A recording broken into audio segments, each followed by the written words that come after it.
We have Colin Peruco here to talk about report on goals.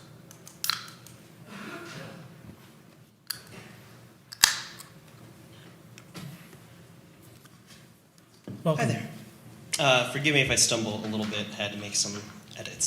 So, hi, Colin Peruco, and I'm a 7th grade language arts teacher at MME. And tonight I'll be addressing item 9, reports on goals, specifically student well-being. To start, in honor of Pride Month, I thought that I'd start with the words of Black transgender gay rights activist Marsha P. Johnson. Marsha said that history isn't something you look back at and say that it was inevitable. It happens because people make decisions that are sometimes very impulsive and of the moment, but those moments are cumulative realities. I agree that our future is not inevitable and that we have to make decisions and create moments that will move Minnetonka forward. My moment and my contribution to that cumulative reality of equity and inclusion in this district is to have a conversation about student well-being that has been going on for years and will continue until things change. I have cried as students shared their trauma with this board, begging you to do more to protect our marginalized communities.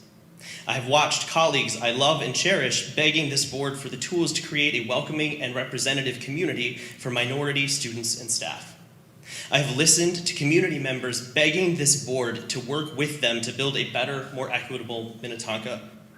I sat in front of you and I begged you to use what happened to me last year as a catalyst for change. Over and over, we stood in front of you to tell you that we are suffering. We shared our most painful experiences with you and we showed you our fears and we relived our trauma for you. And your response?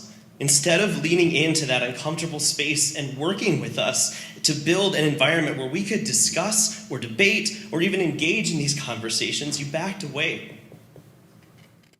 You removed diversity, equity, and inclusion from your goals and took away the promise that this district would stand up for its minority stakeholders. Sorry. You robbed us of the hope of feeling like we are a welcome part of this community. Minnetonka is not always the welcoming place that we say it is. Please, for the well-being of our BIPOC and LGBTQ students and staff specifically, repeatedly fall on deaf ears. Time and again, this district and this board have shown that they don't value the ideals of diversity, equity, and inclusion, and would instead hide behind capital B, capital E, belonging and excellence. So here I am again, begging you to do better. Show our students what a safe and welcoming community looks like through meaningful and inclusive policies and actions. Let our teachers feel what it's like to teach in an environment where they can have difficult conversations with appropriate training and without fear.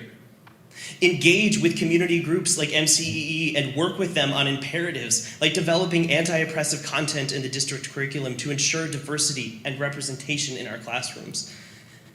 You need to do more to support the students and the staff and the LGBTQ and BIPOC communities and our allies in this district. You need to honor our right to exist with dignity and pride in this district, and until you're willing to recognize that there is a real human cost to the decisions that you make here, Minnetonka will not be a place of capital B belonging, and its capital E excellence will continue to suffer. You have to do more for your students' well-being. You have to do better. Thank you. Thank you, Mr. Peruco.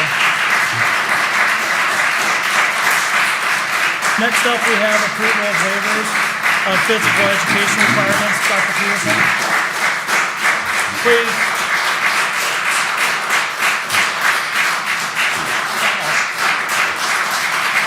We can clear the room.